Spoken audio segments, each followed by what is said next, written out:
both of them at minus 1D.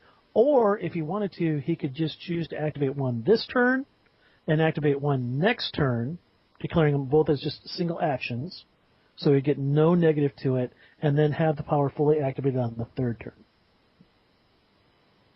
So a couple of ways of doing that. Chad Benson from Facebook asks, details about wild space and unknown regions. What's the difference? That's a really good question. Let me start off by saying one of Palpatine's last acts was to open up much of the region of wild space to more extensive exploration. Now, the wild space is only partially explored and mapped. It's considered the frontier area of the Galactic Society. Wild space differed from the unknown regions in that most wild space has been explored with established hyperspace routes, whereas the unknown regions remain almost entirely unexplored. So hopefully that explains it. Basically, wild space has some hyperspace routes that have been plotted out, has been for the most part fairly, it's been explored, but there's still some stuff out there. Whereas wild space is just like, it's like the Louisiana Purchase. It's like everything from like Colorado on in the 1700s. It's wild and free and it's open. Kind of my opinion. Let's see. What do we got next, Daniel? Warren Creighton from the G Plus community asks, has anyone run the Dark Strider campaign? What was your experience with it and how restrictive is it? Wow. I tell you what, Dark Strider campaign is something that a lot of people talk about. I think it was one of the last box sets that West End Games did. I'm not 100% sure about that. And there's a lot of people talk about it because it went into a different direction for the Star Wars role-playing game and settings. At that time, West End Games was trying to come up with some specific settings that people could play in, like the Tapani sector. Dark Strider was a game that was set during the New Republic, where they were doing some exploration. And I guess I found it to be really, really good and really, really unique. And it was a fantastically put together product. Did I find it limiting?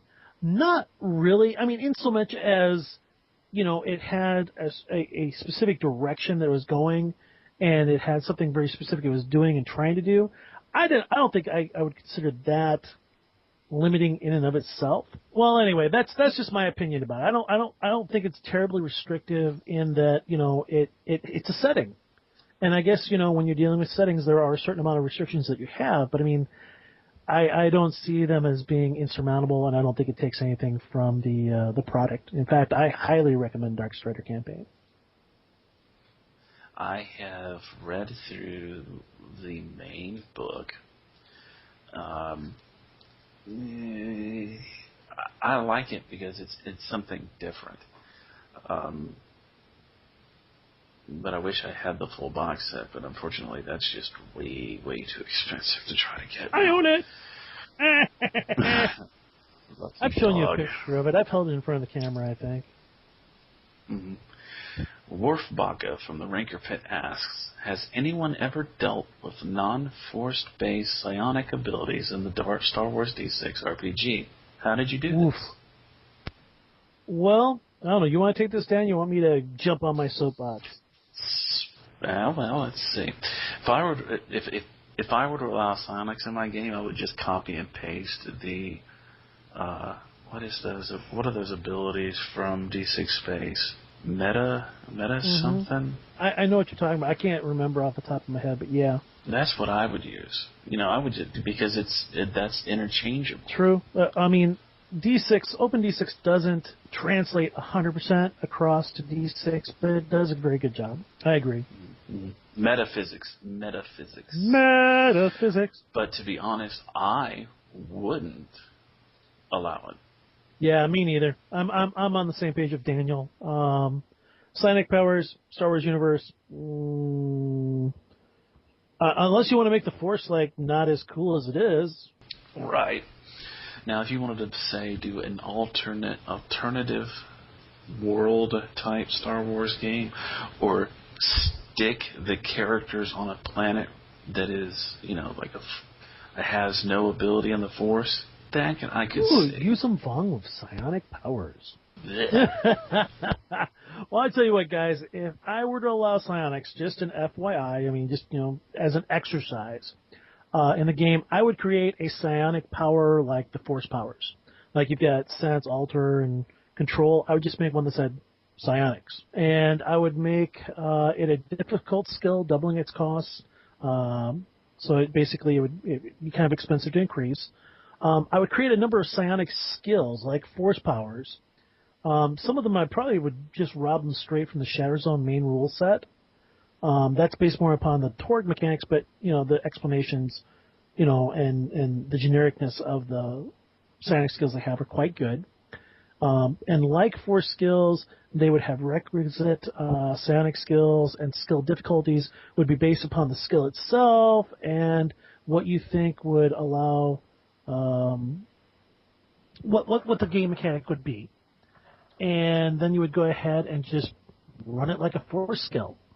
With that all being said, like Daniel said earlier, personally, I wouldn't allow it in my game. I might do a playtest with it, kind of do it that way. But quite honestly, I think that the examples that people have suggested of psionic powers in quotation marks in the Star Wars universe can probably be more readily explained as just another aspect of the Force, or tapping into the Force in a certain way.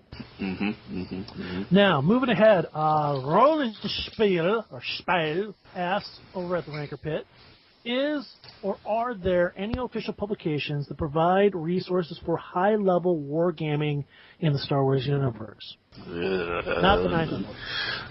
No. The only thing I could think of is the miniatures game, and that's right, it. And that's you're talking about the Fantasy Flight games, or are you talking about the D6 tabletop? D6 tabletop. Right. When I read his posts and stuff like that, and the follow-up posts, he was talking about more like big-scale battles, tabletop kind of stuff. And I believe that the Star Wars miniatures is more like smaller infantry kind of thing, with some vehicles and stuff of that nature. I do know that there are a number of box sets out there. There's the Star Warriors box set, which, though it does have some capital ship stuff, it's mainly meant for ship-to-ship combat, and it does an okay job at it. But if you're talking about the numbers of starships that would be in a big battle, that game would break down very quickly. Then there's the Battle for Hoth box set. Again, it has some rules that you might be able to extrapolate from and infer and create some of your own. But again, that's a tabletop game, very narrow in its focus, the Battle of Hoth. There are some player-created stuff. Like I know that there's supposed to be a very, very good space combat system based on the what was the ICE game? Something Death.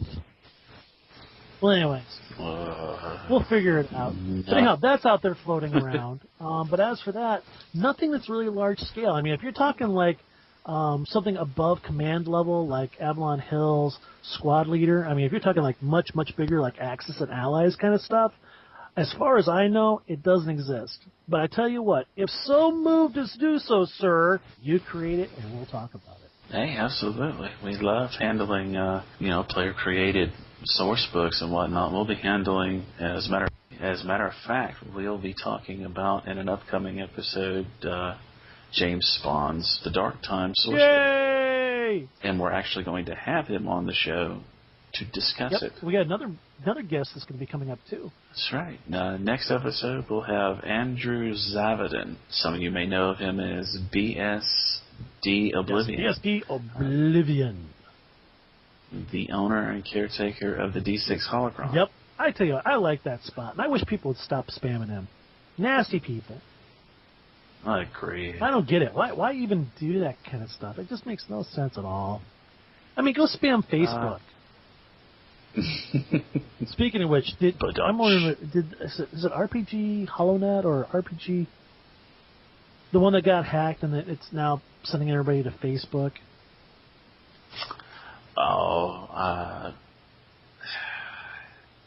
The HoloNet Network, I believe is what right. it's called. I used to really like that site because even though I don't use D20, a lot of its stats were broken up into D6 and D20 stat blocks. And so it was a really nice resource for cross-gaming. But unfortunately, I don't know if they're coming back. The rumor was that they're just going to stop. I hope not. I would encourage them to go ahead and get some security measures in place and bring the site back. But I also understand the amount of effort that requires and, just what people's time is like. So that's unfortunate. Anyway, I feel sorry for the guys, hoping they bring it back. Great. Speaking of which, if you've got any questions, comments, anything along that line, submissions, definitely. If you're working on a player-made material, feel free to send it to us. Twitter, we can be reached at SWD6Podcast. Email is shootingwomprats@gmail.com. And, of course, Daniel and Don are on G+ and Facebook, as well as the Ranker Pit at Shooting Womp Rats. We're out there. We're connected. On behalf of Shooting Womp Rats, I'm Daniel. I'm Don. May the Force be with you. Hey, guys, have a great weekend.